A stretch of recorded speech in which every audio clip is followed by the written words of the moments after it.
Competing is no joke. That's why there's no cold intro at the beginning of this video. Except this one.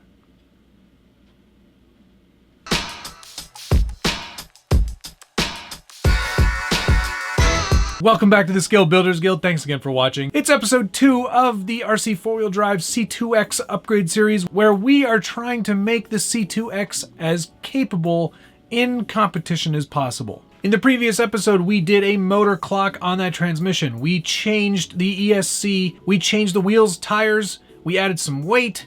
Boy, what haven't we done? Well, there were a few things we didn't do in that first episode that I'm covering in this episode, and there will be a few more things to come in future episodes, but what I did want to cover right away is the front axle. There were a couple of things that we can do to make this a little more competition ready, namely adding overdrive and adding a bit more beef to that axle overall. The RC4WD D44 plastic axle is a pretty decent axle. It's using the older style, larger ring and pinion that you might be familiar with if you've had an Axial SCX10, the original. I did go with upgrades from RC4WD. It just made sense.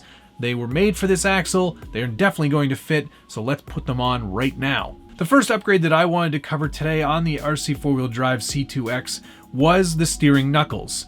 These knuckles that come with the truck are plastic.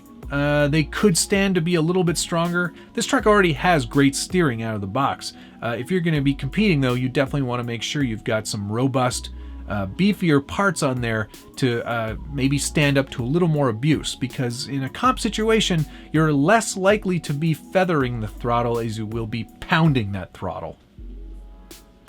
Sounds a bit awkward as well. You'll notice that there is a separate machined piece for the steering drag link. That's attached by using some scale bolts from RC4WD. They are included. Some of the screws don't get reused and you will have to provide your own replacements.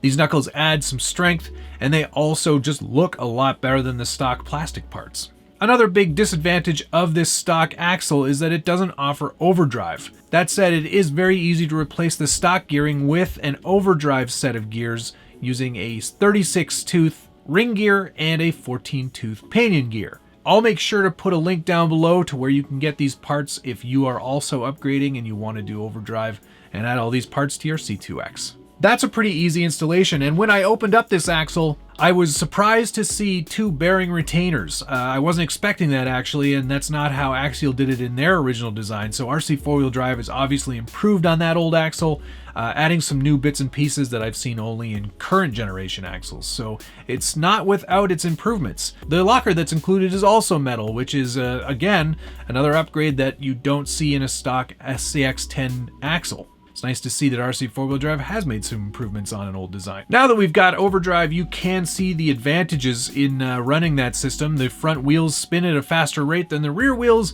offering you greater traction on approach of a big obstacle, and also helps you pull yourself up over an obstacle when you are lacking some grip. By also adding that overdrive, you are less prone to tipping the truck over rearward, as the truck's rear wheels won't be pushing as hard to flip the whole thing over. It's a super easy upgrade and definitely one that I recommend if you are going to be competing. The panhard mount that's included with the stock kit is a plastic mount, and I think we can all agree that that's probably one of the first things that's gonna go. Rather than wait for that piece to break, I opted to replace it with the aluminum upgrade piece from RC4WD. This will reduce the chance of that panhard mount breaking. That said, it is still mounted into plastic that is one piece on the axle. It would be really great if this panhard actually kind of integrated itself into the axle housing somehow, rather than just through a tab that is plastic. So that's all we really did this week. Adding to an existing part with some stronger bits and pieces. I think overall, adding that overdrive and these stronger knuckles combined with that panhard mount can only be a good thing. What other upgrades do you think the C2X could possibly stand to have? Is there something that I'm missing? Something that you thought maybe could be a difference maker or make this truck even more competition ready?